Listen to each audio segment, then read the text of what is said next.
Waalaikumsalam warahmatullahi wabarakatuh. Baiklah, alhamdulillahirobbilalamin. Assalatu wassalamu ala asrofil anbiya'i wal mursalin wa ala alihi wa sahbihi ajmain, amma ba'du. Puji syukur kita haturkan kepada Allah Subhanahu wa taala yang mana pada kesempatan kali ini kita telah diberikan rahmat, kesehatan dan rezeki kesehatan yang sangat berlimpah-limpah sehingga kita dapat berkumpul dalam diskusi kita pada hari ini. Kemudian tak lupa pula salawat dan beriring salam kita haturkan kepada Nabi besar kita, Nabi Muhammad Sallallahu Alaihi Wasallam. Allahumma sholli ala sayyidina Muhammad wa ala sayyidina Muhammad, yang mana telah membawa kita dari alam kegelapan menuju alam yang terang benderang, berilmu pengetahuan seperti yang kita rasakan pada saat ini. Baiklah, kami dari kelompok 4 dari mata kuliah Lesson Study, di mana saya Tiffany Aulia Putri Pane pada kesempatan kali ini akan menjadi moderator atau pembimbing diskusi pada hari ini, di mana topik-topik yang akan kita bahas pada hari ini yaitu materi apa yang akan kita ajarkan, kemudian indikator yang hendak dicapai dari materi pembelajaran tersebut, kemudian kesulitan apa yang dialami siswa dalam menghadapi materi ini, kemudian apa solusinya untuk menghadapi kesulitan tersebut, kemudian apa juga metode atau pendahuluan yang digunakan dalam materi ini, dan juga menentukan guru model dalam rencana pembelajaran ini. Baiklah, untuk topik yang pertama itu kita telah menentukan bahwa materi yang kita angkat adalah materi reaksi redoks, di mana pada topik yang pertama ini kita harus menentukan dulu apa indikator yang hendak dicapai dalam pembelajaran ini. Nah, untuk itu apabila ada teman-teman yang ingin memberikan saran ataupun pendapat mengenai indikator apa yang hendak dicapai dalam materi reaksi redoks ini, saya persilahkan. Izin moderator. Ya, silahkan saudari Anissa. Baiklah, menurut saya indikator yang pertama yang harus dicapai dalam materi reaksi redoks ini yaitu siswa mampu membedakan konsep oksidasi reduksi ditinjau dari pelepasan oksigen, pelepasan dan penerimaan elektron, serta peningkatan dan juga penurunan bilangan oksidasi. Baiklah, saya kembalikan ke moderator. Baik, terima kasih saudari Anissa atas pendapatnya.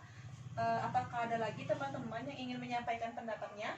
Izin moderator. Silahkan saudari Stefani. Nah, selain itu, indikator yang digunakan yaitu siswa dapat menentukan bilangan oksidasi atau unsur dalam senyawa atau ion. Saya kembalikan kepada moderator. Baik, terima kasih saudari Stefani atas pendapatnya. Apakah ada teman-teman yang ingin menambahkan lagi? Saya persilahkan. Izin moderator. Silahkan saudari Adinda. Baiklah, menurut saya indikator ketercapaian dalam materi ini yaitu siswa dapat menentukan apakah reaksi tersebut reduksi maupun oksidasi, sehingga siswa dapat menentukan senyawa tersebut bersifat oksidator maupun bersifat reduktor. Saya kembalikan kepada moderator. Baiklah, terima kasih kepada saudari Adinda atas pendapatnya. Tadi sudah ada 3 pendapat. Apakah masih ada teman-teman yang ingin menambahkan? Izin moderator. Silahkan saudari Nelly. Ya, baiklah. Indikator selanjutnya yaitu siswa dapat menyetarakan reaksi redoks baik dengan menggunakan metode setengah reaksi maupun dengan metode penurunan bilangan oksidasi. Saya kembalikan ke moderator. Baik, terima kasih kepada saudari Nelly atas pendapatnya. Jadi dari pendapat teman-teman tadi ada 4 poin indikator yang telah kita tetapkan.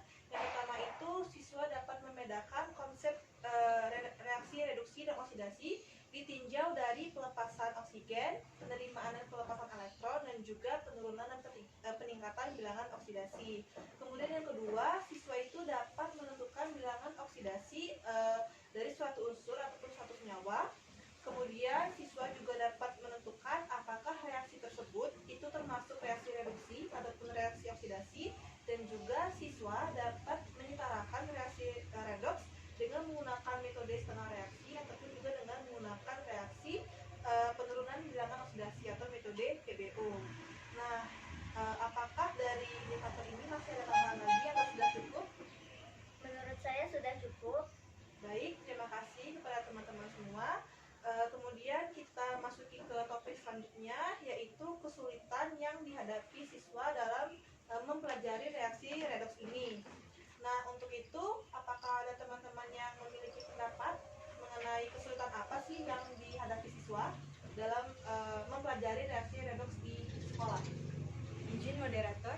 Ya, silakan Saudari Anissa. Baiklah, menurut saya, kesulitan yang dialami oleh siswa dalam materi reaksi redoks itu yang pertama, siswa ini mengalami kesulitan untuk menentukan bilangan oksidasi dari suatu unsur maupun suatu senyawa. Saya kembalikan ke moderator. Baik, terima kasih Saudari Anissa atas pendapatnya. Apakah ada pendapat yang lain dari teman-teman sekalian? Izin moderator, Silahkan Saudari Adinda. saya sependapat dengan saudari Anissa. Selain kesulitan menentukan bilangan oksidasi dari unsur, dalam reaksi redoks ini banyak aturan yang digunakan atau harus dipenuhi. Saya kembalikan kepada moderator. Baiklah, terima kasih kepada Saudari Adinda atas pendapatnya. Tadi kita sudah mendapatkan dua pendapat mengenai kesulitan yang mungkin dihadapi siswa dalam memahami materi ini. Apakah ada lagi teman-teman yang ingin menyampaikan pendapatnya? Izin moderator. Ya, silakan Saudari Nelly. Baiklah, selain kesulitan yang sudah dipaparkan oleh Saudari Anissa dan Adinda tadi, jadi siswa itu kesulitan dalam menyetarakan reaksi redoks, baik dengan menggunakan metode setengah reaksi maupun dengan metode penurunan bilangan oksidasi.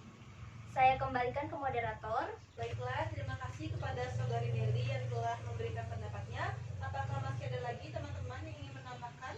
Izin moderator. Silakan Saudari Stefani. Baiklah, selain kesulitan yang telah dipaparkan oleh teman-teman, kesulitan yang lain ialah siswa kurang dapat menyetarakan reaksi dalam suasana asam maupun basah. Saya kembalikan kepada moderator. Ya, baik, terima kasih Saudari Stefani atas pendapatnya. Jadi dari kesulitan-kesulitan yang telah disampaikan oleh teman-teman semua, ada 4 kesulitan yang kemungkinan besar itu terjadi ketika siswa memahami materi reaksi redoks. Nah, yang pertama, siswa itu sulit untuk menentukan bilangan oksidasi dari suatu unsur. Kemudian juga aturan-aturan dari dari materi reaksi redoks ini banyak. Kemudian juga siswa itu harus dituntut untuk bisa menyetarakan reaksi redoks baik dengan menggunakan metode setengah reaksi maupun juga dengan metode PBO, dan juga siswa itu kesulitan dalam menyetarakan reaksi redoks baik dalam kondisi asam maupun juga dalam kondisi basa. Apakah masih ada lagi pendapat mengenai kesulitan yang dihadapi oleh siswa? Menurut saya sudah cukup. Baik, terima kasih kepada teman-teman semua. Tadi kita sudah menentukan indikator apa saja yang ingin dicapai kepada siswa dalam mempelajari materi ini. Kemudian kita juga telah menentukan kesulitan apa yang terjadi ketika siswa mempelajari materi ini. Nah, sekarang ketika kita mempunyai suatu kesulitan, artinya kita kan akan mencari sebuah solusi untuk meminimalisir kesulitan tersebut. Nah, oleh karena itu, topik selanjutnya yaitu menentukan solusi apa yang baik agar kesulitan itu dapat diminimalisir. Nah, untuk itu kepada teman-teman yang memiliki solusi, pendapat ataupun tanggapannya saya persilahkan. Izin moderator. Baik, saya persilahkan Saudari Anissa. Baiklah, menurut saya, solusi yang pertama untuk menghadapi kesulitan siswa dalam materi reaksi redoks ini yaitu menggunakan metode pembelajaran yang tepat, sehingga siswa mampu menyerap ataupun memahami materi yang telah disampaikan, sehingga proses belajar yang berlangsung akan terasa lebih menyenangkan. Saya kembalikan kepada moderator. Baiklah, terima kasih Saudari Anissa atas pendapatnya. Apakah ada teman-teman yang lain yang ingin memberikan solusi atas permasalahan ini? Izin moderator. Silakan Saudari Adinda. Adapun solusi selanjutnya yaitu dengan memberikan soal yang bervariasi, di mana siswa diberikan soal yang dari sederhana sampai soal yang kompleks, sehingga siswa itu tidak bingung dalam pemahaman dalam pembelajaran ini. Saya kembalikan kepada moderator. Baik, terima kasih Saudari Adinda atas pendapatnya. Apakah masih ada teman-teman yang lain yang ingin memberikan solusinya? Izin moderator. Silakan Saudari Stefani. Nah, dari pemaparan Saudari Adinda tadi, ketika siswa telah dapat mengerjakan soal, guru memberikan reward pada siswa sehingga siswa merasa diapresiasi dan memberikan motivasi kepada siswa lain untuk mengerjakan soal lebih semangat lagi. Saya kembalikan pada moderator. Baik, terima kasih kepada teman-teman semua yang telah memberikan solusinya. Jadi di sini kita sudah mempunyai 3 solusi. Yang pertama, kita dapat menggunakan metode yang tepat sehingga pembelajaran itu lebih menyenangkan. Kemudian juga dapat memberikan variasi soal kepada siswa sehingga dengan adanya variasi soal ini artinya pemahaman siswa itu lebih mendalam lagi karena soal yang diberikan tadi itu dari soal yang sifatnya sederhana sampai yang sifatnya kompleks. Selain itu juga perlu adanya rewardnya, penghargaan kepada siswa sehingga siswa itu merasa diapresiasi dan untuk siswa yang lain itu memberikan motivasi agar lebih semangat lagi dalam pembelajaran. Nah, dari 3 solusi itu apakah masih ada lagi yang ingin ditambahkan? Moderator, Silahkan Saudari Nelly. baiklah, jadi solusi selanjutnya itu penggunaan media belajar yang menarik yang akan membuat siswa itu tertarik dan bersemangat untuk mengikuti pelajaran sehingga akan meminimalisir kesulitan siswa dalam materi reaksi redoks ini. Saya kembalikan ke moderator. Baik, terima kasih kepada teman-teman semua yang telah memberikan solusi mengenai kesulitan-kesulitan yang mungkin terjadi dalam proses pembelajaran. Jadi tadi kita sudah mempunyai 4 solusi. Yang pertama kita menggunakan metode yang tepat, kemudian dilakukan variasi soal, terus juga adanya pemberian reward kepada siswa dan juga digunakan media yang tepat dan juga menarik sehingga pembelajaran itu lebih menyenangkan dan dapat meminimalisir terjadinya kesulitan belajar pada siswa. Jadi, apakah ada teman-teman yang lain yang ingin menambahkan solusi dari permasalahan ini? Saya rasa cukup. Terima kasih teman-teman semua. Baiklah, kita masuki topik selanjutnya, yaitu menentukan metode yang tepat dalam materi reaksi redoks ini.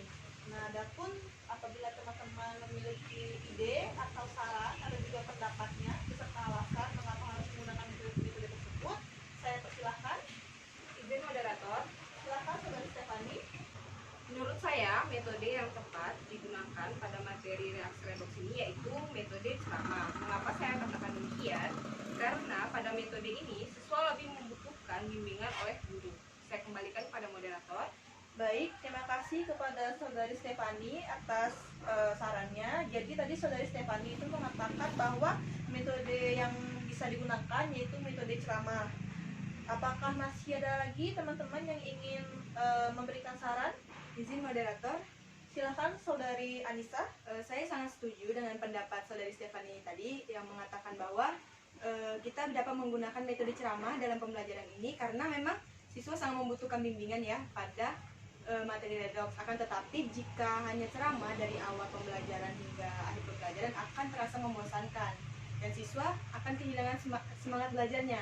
Sehingga menurut saya dapat ditambahkan dengan metode diskusi, di mana metode diskusi ini digunakan agar siswa juga dapat berperan aktif dalam proses belajar mengajar, di mana siswa dapat bertukar pikiran dengan teman sebayanya atau saling bertukar pikiran dengan guru, dan juga dengan adanya diskusi ini siswa dapat menstimulus satu sama lain dengan teman satu kelompoknya seperti itu. Saya kembalikan ke moderator. Baik, terima kasih Saudari Anissa atas pendapatnya. Jadi sejauh ini kita telah memilih 2 metode yang baik digunakan dalam pembelajaran reaksi redoks ini. Yang pertama ada metode ceramah yang telah dipaparkan oleh Saudari Stefani. Kemudian ada metode diskusi yang telah disampaikan oleh Saudari Anissa. Nah, apakah ada teman-teman yang lain yang ingin menambahkan atau memberikan saran metode apa yang baik digunakan dalam pembelajaran ini? Izin moderator. Silahkan Saudari Adinda. Baiklah, selain dari metode ceramah maupun metode diskusi, lebih baik ditambahkan dengan metode bertanya, di mana guru akan memberikan stimulus kepada siswa berupa pertanyaan seputar reaksi redoks, ataupun bisa sebaliknya siswa yang bertanya kepada kepada guru, sehingga siswa itu lebih matang atau lebih memahami konsepnya lebih bagus. Saya kembalikan kepada moderator.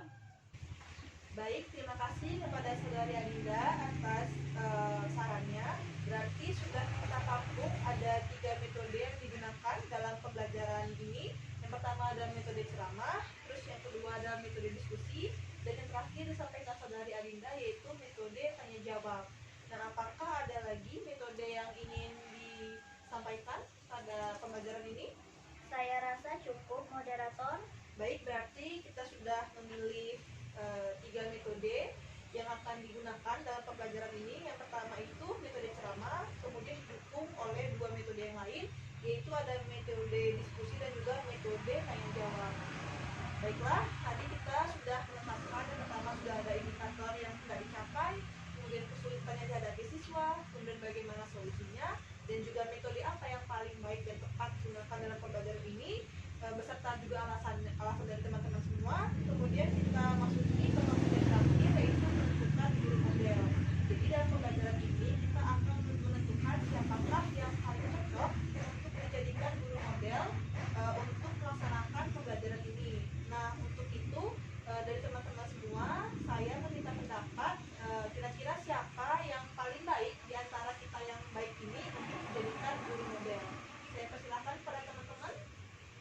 Izin moderator. Silakan Saudari Meli. Baiklah, jadi menurut saya guru model yang cocok dalam materi ini yaitu Saudari Anissa Rahma. Mengapa? Karena menurut saya Saudari Anissa ini dalam mengajar itu lebih fleksibel, luas, kemudian tidak terbata-bata dalam menjelaskan pelajaran, sehingga cocok dijadikan guru model dalam materi reaksi redoks ini. Saya kembalikan ke moderator. Baik, terima kasih kepada Saudari Meli atas sarannya.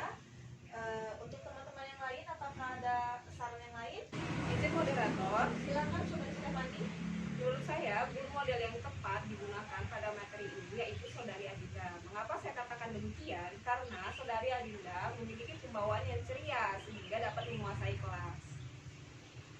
Saya kembalikan kepada moderator. Ya, baik, terima kasih kepada Saudari Stefani atas sarannya. Berarti tadi yang pertama Saudari Meli itu merekomendasikan Anissa sebagai guru model, kemudian Saudari Stefani itu merekomendasikan Saudari Adinda sebagai guru model dalam pembelajaran ini. Apakah masih ada saran lagi teman-teman? Izin moderator, Ya, silahkan Saudari Adinda.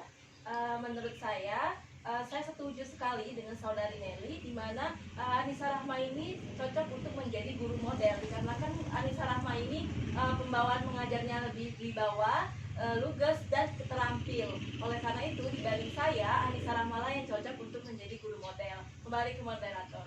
Ya, baik, terima kasih kepada teman-teman yang telah memberikan sarannya masing-masing, sudah memilih dan juga merekomendasikan siapa yang cocok menjadi guru model, dan didapat bahwa Anissa Rahmawati yang akan menjadi guru model kita. Nah, untuk itu bagaimana tanggapannya?